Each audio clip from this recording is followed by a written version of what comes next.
හොඳයි මේ වීඩියෝ එකේදී ෂෙයා කරගන්න කල්පනා කරන්නේ ඔයාලට Fiverr එකේ ලේසියෙන්ම කරන්න පුළුවන් ජොබ් එකක් ගැන. ඉතින් මේ Google Sheets එකතු කරගෙන ඩෑෂ්බෝඩ් එකක් හදන හැටි ගැන තමයි මම අද ඔයාලට කියලා දෙන්න හදන්නේ. මේක ඇත්තටම හරිම ලේසියෙන් කරන්න පුළුවන්. ඉතින් අනිත් එක Google Sheet කියන්නේ අපි ඕන කෙනෙකුට Gmail account එකක් තියෙනවා නම් නොමිලේම ඔයාලට Google Sheets වලට යන්න පුළුවන්. ඉතින් මේ තියෙන මගේ මේ Fiverr profile එක මේ මම gigs දෙකක් දාලා තියෙනවා. මේක තමයි මගේ Google Sheets වලින් dashboard හදන එක. ඉතින් ගොඩක් කට්ටිය මගෙන් අහන්නෙත් මේක කරන්න. ඉතින් ඇත්තටම මට පුළුවන් වෙලාවට විතරයි මම කරන්නේ. එහෙනම් මට තාම තියෙන reviews 4යි. ඉතින් මුලින්ම ඔයාලා reviews ටික හදාගත්තට පස්සේ ඔයාලට ඕන ගානකට යන්න පුළුවන් ඇත්තටම. ඉතින් මේ gig එකේදී මම හදපු dashboards කීපයක් මෙතන දාලා තියෙනවා. ඉතින් මේ ළඟදීත් ඇත්තටම ආව කෙනෙක් ඇවිල්ලා එයාට charts පහක් මේ dashboard එකට දාගන්න ඕනේ කිව්වා. තව ඒවා ටිකක් කරගන්න ඕනේ කිව්වා. ඉතින් ඩොලර් 50කට කරලා දුන්නා. ඉතින් එයා ඩොලර් 9ක ටිප් එකකුත් දැම්මා. ඉතින් ටෝටල් එක මට අන්තිමට 42.2ක් විතර හම්බ වෙනවා. ඒ කියන්නේ ලංකාවේ මුදලෙන් ගත්තාම රුපියල් 15000ක විතර මුදලක්. ඉතින් මේ එක ගිග් එකක වැඩ කරලා ඔයාලට 15000ක් විතර සෙට් කරගන්න පුළුවන්. ඉතින් හිතන්නකෝ උදාහරණයකට ඔයා ජොබ් එකක් කරන කෙනෙක් නම් මේක ඔයාලට part time එකක් විදිහට කරන්න පුළුවන්. එතකොට ඉතින් සතියකට එකක් කළත් ඔයාලට සතියකට අමතර ආදායමනේ 15000ක් හම්බ වෙනවා. ඉතින් මම කියන්නේ මේක O level කරන අයවත් A level කරන අයවත් මේක කරන්න එපා. ඕගොල්ලෝගේ අධ්‍යාපනයේට තනිකර ફોකස් කරන්න. A level කරලා ඉවර වෙලා ඊට පස්සේ කැම්පස් යන ගමන් ඉන්න කෙනෙක්ට මේක කරන්න පුළුවන්. මේක ඕන් හැටි මේ ඔප්ෂන්ස් තියෙනවා කරන්න මේකේ එක එක gigs. ඉතින් මම ඔයගොල්ලන්ට පෙන්නන්නම් මොන වගේ ඩෑෂ්බෝඩ් එකක්ද මම එයාට හැදුවේ කියලා. ටිකක් මේකට සමාන ඩෑෂ්බෝඩ් එකක් තමයි මම හැදුවේ එයාට. ඉතින් මේ වගේ එකක් හදලා මට ලංකාව වලින් ගත්තාම 15000ක් විතර. ඉතින් මේක ඕන කෙනෙක්ට කරන්න පුළුවන්. ඉතින් මේ ඩෑෂ්බෝඩ් එකේදී ඇත්තටම මම මේ sample data set එකක් ඇතුළේ මේ නිකන් හිතන හදපු එකක්. මේක අපි හිතමු මේ තමයි ඩෑෂ්බෝඩ් මේ තමයි data set එක. data set එක මේ උදාහරණයකට ගත්තොත් මේ projects කරලා සල්ලි කොච්චරක් හම්බ වෙනවද හිතන්නකෝ දැන් ඔයාලට කීප දෙනෙක් ඉන්නවනම් මේ research එකේ නම තමයි මේ මෙතන තියෙන්නේ. මේ තියෙන project name එක මෙතන තියෙන research මම මේ බොරුවට fakes P1 P2 එහෙම කියලා දාලා තියෙනවා. ඉතින් ඇත්තටම එයාට අදාළ කෙනාට ඒව දාගන්න පුළුවන්. ඊට පස්සේ පාවිච්චි කරපු tool එක මොකද්ද? ඊට පස්සේ ඒ project එකේ ගිය cost එක කොච්චර hours වැඩ කරාද? ඊට පස්සේ ඒ status එකේ project එකේ in progress completed ඒ විදිහට ඊට පස්සේ date එක පටන් ගත්ත. ඊට පස්සේ තාම මොනවා හරි notes තියෙනවා. ඉතින් මේ just a fake data set. ඒ හින්දා මේක එයාගේ එක නෙමෙයි ඇත්තටම මේ වගේ එකක් හැදුවේ. ඉතින් මම මේ වගේ data set එකක් ඔයගොල්ලන්ට මේ data set එකෙන් කොහොමද මේ dashboard එක හදන්නේ කියලා බලමු. ඉතින් මේ වගේ එකක් ඇත්තටම හදන්න හරිම ලේසි ක්‍රමයක් මට සෙට් වුණා. දැන් උදාහරණයකට මම මේකම හදන්නම්. ඇත්තටම මට ඔයාලට මේක මේ සම්පූර්ණයෙන්ම හදන හැටි කියලා දෙන්නත් පුළුවන්. එහෙම කාට හරි ඕනනම් මෙසේජ් එකක් තියන්න. එහෙම නැත්නම් උදාහරණයකට දැන් හිතන්නකෝ ඔයාට ඕනේ මේ මෙතන ගන්න අපි total earnings. එතකොට ඔයාට පුළුවන් වෙනම helper tab එකක් open කරගෙන මේ helper tab එකේ මේ query language එකෙන් ලියන්න පුළුවන් Google Sheets වල. ඉතින් සමහර වෙලාවට ඔයාට එකපාරටම හිතෙන්න පුළුවන් මේක ටික අමාරු වෙයිද කියලා. නෑ මේක අමාරු නෑ. මේක හරිම ලේසි. ඔයා කවුරු හරි කෙනෙක් ඔයා හිතාගෙන ඉන්නවා නම් data science පැත්තට data analytics පැත්තට move වෙන්න මොනවා හරි data professional එකකට SQL කියන එක must එකක්. ඉතින් ඔයා අනික ඒක දැන් ඔයා මේ වෙද්දි දන්නේ නැත්නම් මම ඔයාලට recommend කරන හොඳම source එක තමයි Google Data Analytics course එක. ඒකේ second course එකේ third course එකේ දෙකේම SQL ගැන කතා කරනවා. ඒක නම් හරිම හොඳයි. second එකේ ඕනම කෙනෙකුට තේරෙන විදිහට කතා කරනවා. third එක ටිකක් advance. ඒ වුණාට second එක කළා third එක කරන්න යනවා නම් ඒක අමාරුවක් නැහැ. සහ මම වීඩියෝ එකක් දාලා තිනවා ඔයගලන්ට financial aid දාලා ඒ course ඒ certificate එක ඕන certificate එක එහෙම නැත්නම් ඕන නම් ඒ course එක විතර නම් ඒ course එක ඒ විදිහට කරන්න පුළුවන්. ඉතින් ඔයා data professional පැත්තට මාරු වෙන්න ඉන්න කෙනෙක් නම් අනිවාර්යයෙන්ම SQL certificate අඩු ගන්න course එකක් හරි කරලා තියන්න. ඒක හරියම ප්‍රයෝජන. අනිත් ඒක ගොඩක් අමාරු language එකක් නෙමෙයි. ඉතින් මේකෙදි අපිට කරන්න පුළුවන් මේ විදිහට දැන් මේ query කියන එක ඇතුළට ගියාම මම මේ data තියෙන තැන පෙන්වන්න ඕනේ. එතකොට මගේ data තියෙන්නේ මේ A2 ඉඳලා W වෙනකම්. data තියෙන්නේ A2 ඉඳලා W වෙනකම්. මේ මගේ මේ සෙල් එකේ ඉඳලා ඊට පස්සේ තව වාට ඕන නම් ඇඩ් කරන්න පුළුවන් නිසා අපිට කියන්න පුළුවන් W වෙනකන් හරි Z හරි C නේ වෙනනේ Z තිද්දක තිද්දක C කියලා දාන්න පුළුවන්. එතන අංකයන් නොදැම්මහම ඔයා ඒක ඒ කියන්නේ තියෙන පල්ලෙහාම මුළු ෂීට් එකම select වෙනවා. ඊට පස්සේ තියෙන්නේ query එක. query එකේදී අපි කරන්නේ select කියන එක තමයි keyword එක. එතකොට select F කියන්නේ මොකද්ද මගේ? මෙන්න මේ column එකේ column number එක මේ column F එක. එතකොට මම මෙතන දානවා select F. ඊට පස්සේ දැන් මට ඕනේ මේ මම status and counts මේ completed එක කීයක් තියෙනවද? in progress කීයක්ද? on hold එහෙම දැන් මේ status කීයක් තියෙනවද කියලා බලන්න තමයි මේ query එක ලියන්නේ.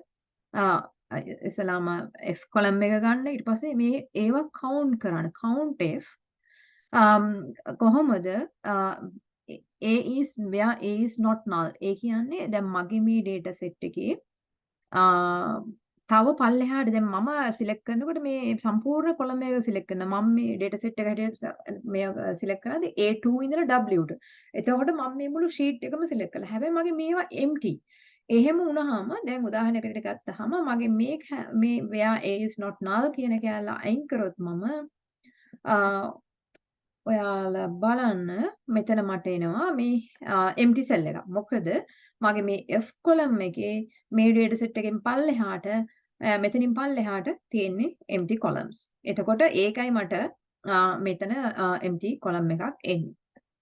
ඉතින් ඒක නිසා අපි මෙතන where A is not null කියලා දාපුවම it can be F is not null මොකක් කර වෙන්න පුළුවන්. හැබැයි A is not null ඒක කිසිම ප්‍රශ්නයක් නෑ. මොකද අපේ data set එක සේරම සමාන විදිහට ඒ කියන්නේ rows හැම row එකම එකම විදිහට fill වෙලා තියෙන්නේ. ඊට පස්සේ group by F අපි දැන් count කරන්නේ මේ status එක completed day කීයක් තියෙනවද? in progress එකකට group by F ඊට පස්සේ අපිට ඕන ලේබල් එකක් දාන්න පුළුවන්. මේ මම F කියන එකට ලේබල් එකක් දානවා status කියලා. ඊට පස්සේ enter කරපුවාම මට එනවා මේ completed status මගේ තියෙන status ප්‍රමාණයයි ඊට පස්සේ ඒ වල තියෙන ඒ completed day කොච්චරද in progress කියලාද එහෙම. ඊට පස්සේ මම මෙතන dashboard එක හදන්න යද්දී මට කරන්න පුළුවන් කෙලින්ම මෙතනට ගියා මොකද්ද මම පොඩ්ඩක් මේ පැත්තට මේක පෙන්නන්නකෝ. ඊට පස්සේ මම මෙතනට ගියා insert chart ඊට පස්සේ මෙතනින් මම ඉස්සෙල්ලාම data range එක select කරන්න ඕන. මේක select කරලා ඊට පස්සේ දැන් මම යන්නේ මගේ මේ helper column එකට. මට කිසිම data sheet එකත් එක්ක සම්බන්ධතාවයක් නැහැ. මම මේත් එක්ක විතරයි වැඩ කරන්නේ. මේ data ටික select කරා. ඊට පස්සේ okay ඊට පස්සේ ඔයාට ඕන column chart එක. හිතන්න මේ වගේ column chart එකක්. ඊට පස්සේ මේක මේ පොඩ්ඩක් ලස්සන කරලා අපිට මේ grid lines එහෙම අයින් කරලා background color එකක් දාලා එහෙම අපිට මේ විදිහට ගන්න පුළුවන්. මේ තියෙන්නේ මේකට මේ මම මෙතන දාලා තියෙන chart එක මුලින්ම ආපු විදිය. ඉතින් මේකේ grid lines අයින් කරලා data labels set කරලා මේ lines අයින් කරලා අපිට මේක ලස්සන කරගන්න පුළුවන්. ඉතින් ඒ වගේම තමයි මේ අනිත් ඒවත් මේ score cards දාන ඒවා ඒ සේරම ගත්තේ මේ query එකක් ලියලා. earnings ගත්තාම කොහොමද දැන් මේකෙදී ලියලා දෙන query එක තමයි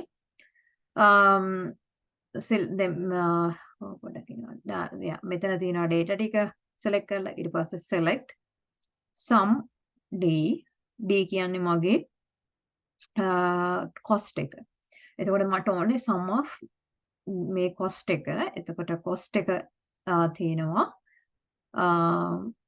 ඊට පස්සේ where F equals completed okay මට ඕනේ මෙතන complete කරපු ඒවායින් හම්බෙච්ච ලාභය හම්බෙච්ච මුදල. එතකොට මම complete where F equals completed and A is not null. It doesn't really matter here because අපිට මේක මෙතනදී එච්චර එක බලපාන්නේ නැහැ. A is not null කියන එක ඔනෝඩ උදාහරණයකට මම මේක අයින් කරලා පෙන්නුවොත් ඒ ගානම එනවා. මොකද අපි ගන්න සම් එකක් ඉන්න ඒක ප්‍රශ්නයක් වෙන්නේ නැහැ. ඊට පස්සේ ලේබල් එකක් ඕන නම් ඔයාලට ලේබල් එකක් ඇඩ් කරගන්න පුළුවන්. ඉතින් ඒක හරිම කන්වීනියන්ට්ම මෙතඩ් එකක් විදිහට තමයි මට මේක හම්බුනේ. ඇත්තටම මේක හරිම ලේසි. උදාහරණයකට මේක ගන්න. මේකෙදී තියෙන්නේ මම බලනවා top 5 researchersලා මාත් එක්ක වැඩ කරපු. දැන් මං ගාව තියෙනවා researchersලාගේ නම්. එතකොට දැන් බලන්න වැඩ කරලා තියෙනවා 1 2 3යි 4ක් ප්‍රොජෙක්ට්ස් 4ක වැඩ කරලා තියෙනවා. එතකොට මට ඕන නම් top 5 researchersලා ගන්න. ඉතින් මේවට ඔයගොල්ලන්ට තව ටයිටල්ස් එහෙම ඇඩ් කරන්න පුළුවන්. එතන මේ විදිහට chart එකක් අඳින්න ඕන නම් එතකොට අපි කොහොමද කරන්න ඕනේ? අපි බලනවා මුලින්ම මේ query එක බලමු. මේකේ තියෙනවා මම මුලින්ම data ටික set කරලා දෙනවා. ඒක ඊට පස්සේ select B. B කියන්නේ මොකද්ද? මගේ researchers ලගේ නම් තියෙන column එක. B select B and count B ගණන් කරන්න ඕනේ. මොකද group by B. where A is not null ඒක අපි තියෙනවා. මොකද ඒක මේ වගේ count කරන ඒවාට තියෙන්න ඕනේ. මොකද නැත්නම් එයා empty cell එකට count කරනවා. ඊට පස්සේ group by B එයාලගේ නම් වලින් group කරන්න. ඊට පස්සේ order by මොකද මට මෙතන ඕනේ top 5. එතකොට මම මෙතනින් order කරනවා මේ count එක වැඩි එකේ ඉඳලා අඩු එකට යන්න. ඊට පස්සේ මට ඕනේ 5 දෙනයි. ඒ හින්දා මම limit 5 කියලා දානවා. ඊට පස්සේ label එකක් ඕන නම් label එකක් දානවා. එතකොට මම මෙතන graph එක අඳිනකොට මගේ data ටික ඔන්න බලන්න මගේ data ටික help K1 ඉඳලා K1 to L6 K1 to L6 කියන්නේ මෙන්න මේ ටික තමයි ඒ මගේ data ටික. හරි. ඉතින් මොනවා හරි ඔයගලන්ට මේ data sheet එකේ එතකොට ඔයාලා දැන් ඒ වගේ බයට මෙතනට තව දේවල් add කරගන්න පුළුවන්. ඒක කිසිම බාධාවක් වෙන්නේ නැහැ ඔයාගේ dashboard එකට. dashboard එක automatically update වෙනවා. මොකද අපි පාවිච්චි කරන්නේ මේ help column එක. ඒකෝට මේක automatically update වෙනවා. ඔයාගේ data sheet එක ඔයා data add කරනකොට ඊට පස්සේ මෙතන වාට dashboard එක update වෙලා පේනවා. ඉතින් මේක මේ ඇත්තටම හරියම ලේසි. ඉතින් මේක ඔයාලට තවත් විස්තරාත්මකව සම්පූර්ණයෙන්ම මේ වගේ dashboard එකක් හදන්නේ කොහොමද කියලා කාට හරි ඕන නම් කමෙන්ට් එකක් දාන්න. එතකොට මම මේ dashboard එක හරි ඔයගොල්ලෝ වෙන කැමති එකක් හරි තියෙනවා නම් දාන්න. එතකොට මම ඒක හදන හැටි වීඩියෝ එකකින් කරලා පෙන්නන්නම්. ඉතින් ඔයාලා මේ වගේ dashboard එකක් මට ඇත්තට මේක share කරන්න පුළුවන් මේ Google Sheet එක. මම කමෙන්ට් එකේ දාන්න මේ මොකක් හරි මේ වගේ හරි ඔයාලට වෙන කැමති මේක පොඩ්ඩක් modify කරලා හදලා ඔයා මේ gig එකට මොකද ඔයා මේ gig එකක් හදනකොට ඔයා මෙතන ඔයා කරපුවා තමයි මෙතන දාන්න ඕනේ. එතකොට ඔයා මෙතනින් හදන මේ dashboard එකේ screenshot එකක් මෙතන add කරන්න. add කරලා මේ විදිහට Fiverr එකේ මේ ඔයා පටන් ගන්න අනිවාර්යයෙන්ම අවස්ථාවක් එයි. ඉතින් ඔයාලා ඒ කරන අතරේ ඔයාලට මොනවා හරි අපස්ථා දෙනක් ආවොත් මගේ මොකක් හරි වීඩියෝ එකට මැසේජ් එකක් දාන්න. මම දන්න දෙයක් නම් අනිවාර්යෙන් ඔයාට ඒකට උදව්වක් දෙන්න. ඉතින් කරන්න බලන මේ වගේ එකක් කරලා 15000ක් හම්බ වෙනවා. ඉතින් හිතන්න උදාහරණයකට මාසෙට 4ක් කරොත් ඔයාට අමතර ආදායමකට 60000ක් මාසෙට හම්බ වෙනවා. ආයෙත් කියන්නේ O level කරන අය කරන්න එපා. A level කරන අයත් කරන්න එපා. ඒගොල්ලෝ කොහොම හරි ඉගෙනගෙන කැම්පස් යන්න.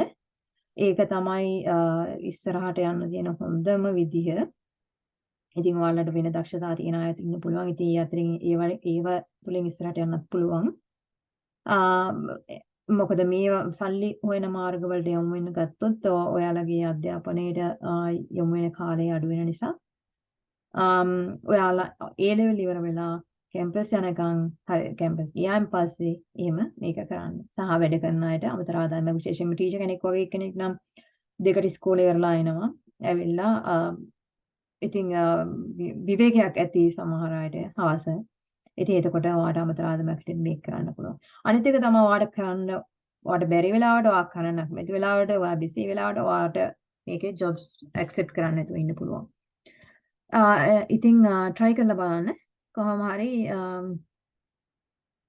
මුදල් ටිකක් හොයාගන්න මාර්ගයක් වෙයි කියලා මම හිතනවා. මොනවා හරි ඔයාලට දැනගන්න තව දෙයක් තිබ්බොත් කමෙන්ට් එකක් දාන්න. අනිවාර්යයෙන්ම වෙලාවක් ලැබුණාම රිප්ලයි එකක් දෙන්න.